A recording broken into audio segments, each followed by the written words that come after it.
یہ 1916 کا سال تھا۔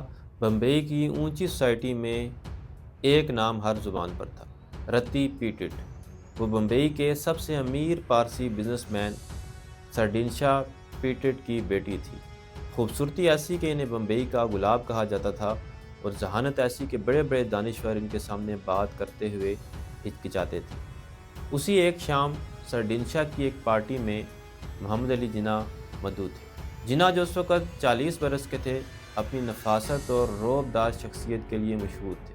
وہیں ان کی ملاقات 16 سالہ رتی سے ہوئی۔ رتی جناح کے سیاسی افکار اور ان کی بے باک شخصیت سے اس قدر متاثر ہوئی کہ عمر کا 24 سالہ فرق ایک پل میں مٹ گیا۔ محبت کا یہ سفر اتنا آسان نہ تھا۔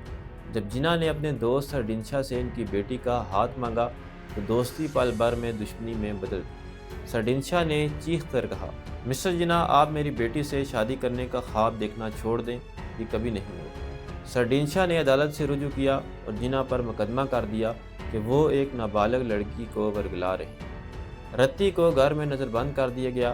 ان کے ملنے جلنے پر پابندیاں لگا دی گئی، لیکن رتی کا عزم بھی جناح جیسا ہی ہمالیہ سے اونچا تھا۔ جو ہی رتی 18 سال کی ہوئی، انہوں نے تاریخ ساز فیصلہ کیا۔ وہ ایک جوڑے میں اپنے گھر سے نکلی، اپنے والد کی تمام دولت اور جائیداد کو ٹھکرا دیا اور سیدھی بمبئی کی جامع مسجد پہنچی۔ وہاں انہوں نے اسلام قبول کیا اور اپنا نام مریم رکھا۔ 29 اپریل 1918 کو بمبئی کے ایک سادہ سے کمرے میں جناح اور رتی کا نکاح ہوا۔ اس شادی نے پورے ہندوستان میں آگ لگا دی تھی۔ پارسی برادری ناراض تھی اور پیٹٹ خاندان نے رتی سے ہمیشہ کے لیے ناطا توڑ دیا تھا، لیکن رتی نے یہ ثابت کر دیا کہ وہ قائد کی شریک سفر بننے کے لیے کسی بھی قربانی سے پیچھے نہیں ہٹے۔ شادی کے ابتدائی سال کسی رومانوی فلم کی طرح تھے۔ محمد علی جناح جو اب تک ایک سخت گیر اور تنہا بیرسٹر کے طور پر جانے جاتے تھے، رتی کے آنے سے مکمل بدل گئے۔ ان کے لباس میں مزید نفاست آ گئی اور ان کے سنجیدہ چہرے پر مسکراہٹیں سجنے لگیں۔ رتی صرف جناح کی بیوی نہیں تھی، بلکہ ان کی بہترین دوست اور مشیر بھی تھی۔ وہ جناح کو پیار سے جے کہہ کر پکارتی تھی۔ وہ واحد شخصیت تھی جو جناح کے دفتری کمرے میں بھی کسی وقت بلا جھجک داخل ہو سکتی تھی۔ بمبئی کی شاموں میں دونوں اکثر اپنی مہنگی گاڑی میں گھومنے نکلتے، جہاں رتی اپنے جدید فیشنیبل لباس اور جناح اپنی مخصوص انگریزی وضاحت کے ساتھ لوگوں کی توجہ کا مرکز بن جاتی۔ رتی صرف گھر تک محدود نہیں تھی، وہ سیاست میں بھی جناح کا سایہ بن کر ساتھ تھی۔ 1918 میں بمبئی کے ٹاؤن ہال میں لارڈ ویلنگٹن کے خلاف ہونے والے مشہور احتجاج میں رتی نے جناح کے ساتھ کندھے سے کندھا ملا کر حصہ لیا۔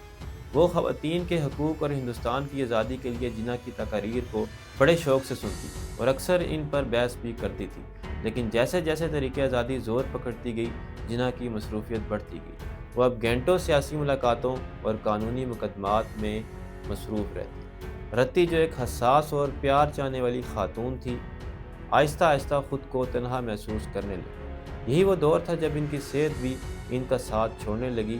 جناح کی زندگی کا یہ سنہرا دور بہت مختصر تھا۔ خوشیوں کے اس گھر پر اداسی کے بادل منڈلانے والے تھے، کیونکہ بمبئی کا گلاب اب مرجھانے کے قریب تھا۔ وقت ہمیشہ ایک سا نہیں رہتا۔ 1927 تک آتے آتے جناح اور رتی کی محبت کی کہانی میں اداسی کے سائے گہرے ہونے لگے۔ رتی کی طبیعت تیزی سے گرنے لگی۔ ڈاکٹروں نے تشخیص کی کہ انہیں کینسر ہے۔ وہ بے حد کمزور ہو گئی تھی، لیکن ان کی خودداری اب بھی برقرار تھی۔ علاج کی غرض سے رتی کو پیرس اور لندن جانا پڑا، جبکہ جناح ہندوستان میں سیاسی محاذ پر مصروف تھے۔ یہ جدائی دونوں کے لیے تکلیف دہ تھی۔ رتی جناح سے بے حد محبت کرتی تھی، لیکن وہ یہ بھی جانتی تھی کہ جناح کا مشن ان کی ذات سے بڑا ہے۔ اسی تنہائی اور بیماری کے عالم میں رتی نے پیرس سے جناح کے نام ایک خط لکھا، جو تاریخ کے اوراق میں آج بھی محفوظ ہے۔ میرے پیارے جی، جب کوئی بہت زیادہ پیار کرتا ہے تو وہ صرف تکلیف ہی دے سکتا ہے۔ تم نے مجھے وہ محبت دی جو شاید ہی کسی کو ملی ہو، لیکن اب جب میں موت کے قریب ہوں، میں چاہتی ہوں کہ تم صرف وہ اچھے لمحات یاد رکھو جو ہم نے ساتھ گزارے ہیں۔ میری غلطیوں کو درگزر کر دینا۔ میں نے تمہیں ہمیشہ اپنی روح میں بسائے رکھا۔ 20 فروری 1929 کی وہ شام بمبئی کی تاریخ کی اداس ترین شاموں میں سے ایک تھی۔ قدرت کا ستم دیکھیے کہ جس دن رتی جناح کی 29ویں سالگرہ تھی، اسی دن ان کی تدفین کی تیاری ہو رہی تھی۔ وہ بمبئی کا گلاب جو کبھی محفلوں کی جان تھا، آج منو مٹی تلے سونے جا رہا تھا۔ قائد اعظم محمد علی جناح جو دہلی سے بھاری دل کے ساتھ بمبئی پہنچے تھے، خاموشی سے قبر کے قریب آ کر کھڑے ہو گئے۔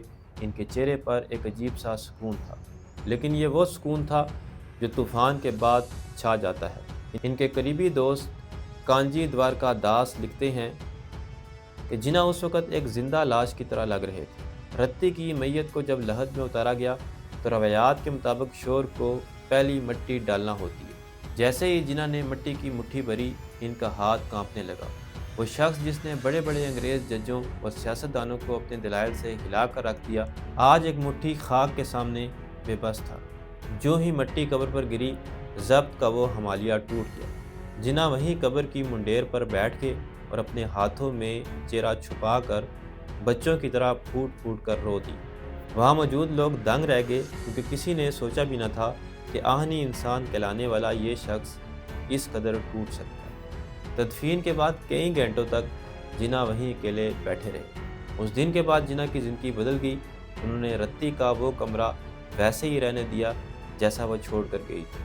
ان کے قیمتی کپڑے، خوشبوئیں اور خطوط ان کے آخری وقت تک ان کے ساتھ رہے۔ رتی تو چلی گئی، لیکن جناح کی زندگی میں ایک ایسا خلا چھوڑ گئی جسے کائنات کی کوئی طاقت پورا نہ کر سکے۔ برسوں بعد جب جناح سے کسی نے ان کی نجی زندگی کے بارے میں پوچھا تو انہوں نے صرف اتنا کہا، وہ صرف میری بیوی نہیں تھی، وہ میری روح تھی۔ آج بھی بمبئی کے اس خاموش قبرستان میں ایک کتبہ موجود ہے جو اس عظیم محبت کی گواہی دیتا ہے جس نے پاکستان کی تاریخ کا رخ بدل دیا۔ رتی کی وفات کے بعد جناح نے بمبئی کے اس گھر میں رہنا چھوڑ دیا جہاں وہ رتی کے ساتھ رہتے تھے، کیونکہ وہاں کی ہر چیز انہیں رتی کی یاد دلاتی تھی۔ وہ پہلے سے زیادہ غم گو ہو گئے۔ ان کے قریبی ساتھیوں کا کہنا ہے کہ رتی کے جانے کے بعد ان کے چہرے سے وہ نایاب مسکراہٹ بھی غائب ہوگی جو کبھی کبھی نظر آتی تھی۔ ان کی اکلوتی بیٹی دینا جناح اس وقت بہت چھوٹی تھی۔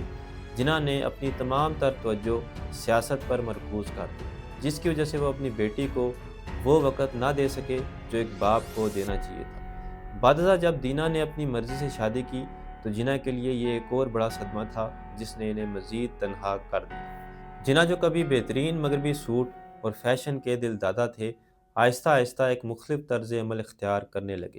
انہوں نے اپنی تکلیف کو بھلانے کے لیے کام کو اپنا اوڑھنا بچھونا بنا لیا۔ وہ دن میں 16 سے 18 گھنٹے کام کرنے لگے۔ اگرچہ وہ ہمیشہ نفیس لباس پہنتے تھے، لیکن اب ان کے انداز میں ایک سنجیدگی آ گئی تھی جو ایک قومی رہنما کا خاصہ ہوتی ہے۔ بعد کے برسوں میں انہوں نے شیروانی اور جناح کیپ کو اپنایا جو ان کی عوامی شناخت بن گئی۔ سب سے بڑی تبدیلی ان کی سیاست میں آئی۔ 1929 سے پہلے جناح کو ہندو مسلم اتحاد کا سفیر کہا جاتا تھا، لیکن رتی کی وفات کے بعد اور اسی دور میں نہرو رپورٹ کے تلخ تجربات نے ان کی سوچ بدل دی۔ رتی کی وفات کے بعد ان کا خاندان سے تعلق برائے نام رہ گیا۔ اب ان کے سامنے صرف ایک ہی مقصد تھا، مسلمانان ہند کی بقا۔